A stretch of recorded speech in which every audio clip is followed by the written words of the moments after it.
مسؤول و100 مليون على شبكة الإذاعات الإقليمية. كتير من الملفات هنستعرضها النهاردة، وكل سنة وانتم طيبين، رمضان على الأبواب. القرى المنتجة، قرى منتجة كثيرة جدا في جمهورية مصر العربية لها صدى كبير جدا جدا جدا من وزارة الزراعة. معنا الآن تليفونيا دكتور خالد أبو شادي، وكيل وزارة الزراعة في الغربية. دكتور خالد، مساء الخير. مساء الفل، اهلا بسيادتك وبالساده المستمعين، وكل عام ومصر يا رب بخير جميعا. وحضرتك طيب، وأهل الغربية كلهم طيبين. محافظة الغربية فيها قرى منتجة عظيمة مثل شبرا بولا. آه، حضرتك اتفضل. بالنسبه لمحافظه الغربيه من المحافظات المتميزه واللي فيها عدد كثير من القرى المنتجه في المجالات المختلفه، ولكن في قطاع الزراعه على قائمه هذه القرى قريه شبرا بلوله، مركز وطور محافظه الغربيه، ودي بتشتهر بإنتاج عجينة وزيت الياسمين. محصول الياسمين ده دخل قرية شبرا بلورة يمكن من سنة 1950، وكان دخل على يد أحمد باشا فخري.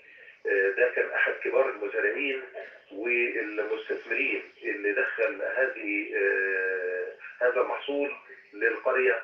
والقرية دلوقتي أصبحت خبرة عالية جدا في إنتاج زهور الياسمين وتصنيع هذه الزهور واستخلاص المواد الفعالة منه، وتصدر عجينة الياسمين وزيت الياسمين إلى فرنسا، حيث أن هذه القرية بتنتج أكثر من 60% من استهلاك العالم من عجينة وزيت الياسمين، اللي هو بيروح هناك وبيجيب عملة صعبة، وحضرتك يتم استخلاص هذه المواد الفعالة اللي موجودة والمركبات اللي موجودة في العجينة أو الزيت، وبنعمل منها برندات والبرمانات والحاجات اللي هي قيمة عالية جدا، وبيعاد تصديرها للعالم كله عن طريق فرنسا.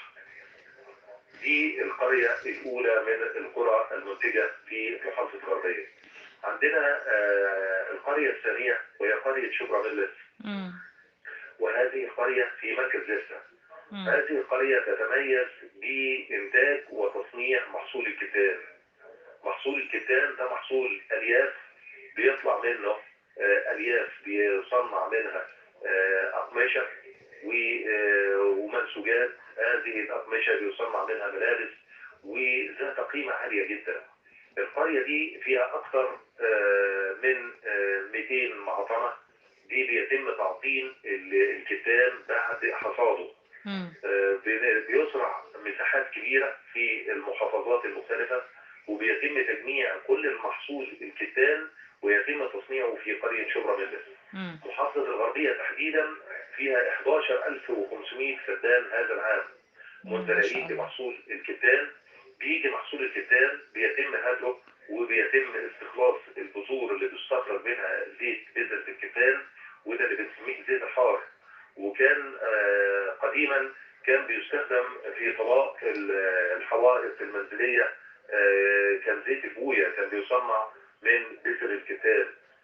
كمان حضرتك الألياف اللي بتطلع ضمن الصنعة اللي بيطلع من الألياف يمكن وصل ل 400 ألف جنيه النهارده. بيتم تصديره، والصين لها عملاء وموجودين داخل القرية بيتعاقدوا وبيشتروا وبيزرعوا دلوقتي حاليا، وبياخدوا هذه الألياف للعمل منها غزل، وبعد الغزل بالعمل منها نسيج وبيتخش في تصنيع الملابس. وكل حاجة في الكتان حتى التراب اللي فيه ده بيجيب فلوس، وده بيشغل عدد كبير من العمالة في هذا النشاط. زي قرية شبرا بلولة بالظبط، الفدان الواحد من الياسمين بيحتاج 24 عامل يوميا لمدة 120 يوم.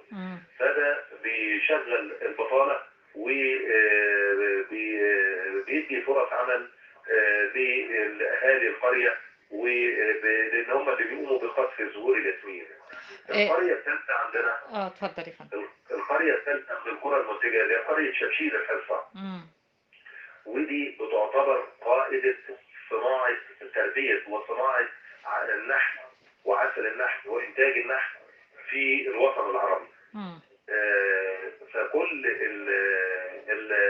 طرود النحل اللي بيتم تصديرها لأفريقيا والوطن العربي كلها بتطلع بتصدر من قرية شبشير الحصة. مم. فهذه القرية بتتميز بتربية النحل وإنتاج العسل وتصدير النحل المرزوم للدول العربية والإفريقية، وكمان بنصدر عسل النحل، ودي بتشغل عدد كبير جدا من أهالي القرية في هذه المشروعات اللي هو مشروع تربية وإنتاج عسل النحل.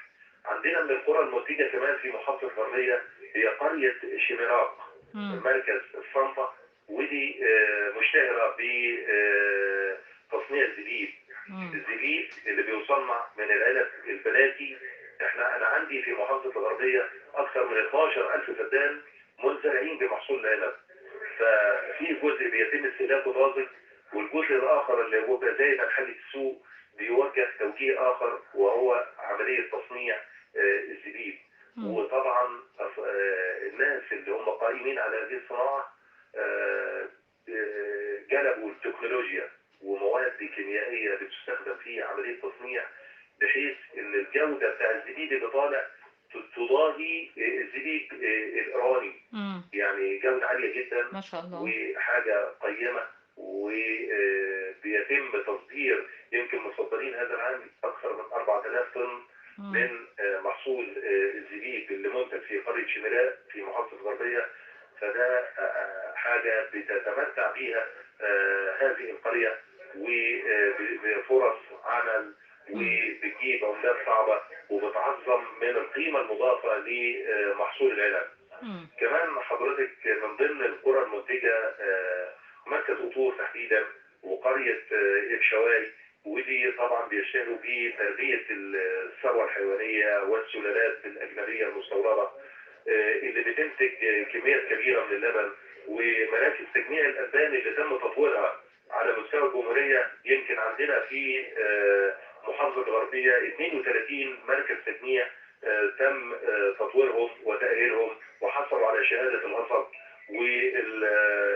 وكميات اللبن اللي بيتم إنتاجها من مركز أطور يمكن 200 طن 200 طن يوميا ما شاء الله. بيتم تصديرهم مم. للمصانع في المدن الجديدة زي برج العرب مم. وزي السادس من اكتوبر وزي العاشر من رمضان مم. والقاهرة، الأماكن اللي فيها تصنيع لمنتجات الألبان. الألبان. فمحافظة الغربية ده اللي أنا بكلم حضرتك عليها مم. القرى اللي في قطاع الزراعة فقط، مم. ولكن في أنشطة أخرى وقرى منتجة أخرى في مجالات مختلفة بعيدا عن قطاع الزراعة. ومحافظة الغربية من المحافظات الرائدة والمتميزة مم. في هذه الأنشطة. إنتاج الفل والياسمين. قرية شبرا بولا تنتج نصف إنتاج العالم وأكثر. بالضبط. دي حقيقة، يعني تميز حقيقة كبير طبعا. جدا. دي تميز كبير جدا لمحافظة الغربية والإنتاج بها، والحفاظ على التصدير، وحفاظ على الإنتاج المحلي والتشغيل والعمالة. يعني خلية نحل ما شاء الله في محافظة الغربية. تحية كبيرة لكم وتحية لكل العاملين في محافظة الغربية. دكتور خالد أبو شادي وكيل وزارة الزراعة بالغربية، شكرا لحضرتك، وجهد مبذول ومشكور دائما لكم. شكرا لكم. شكرا لسيادتك وللسادة المستمعين، ويا رب كل الخير في مصر الحديث. شكرا يا فندم. شكرا. مع سلام. السلامة. مع السلامة.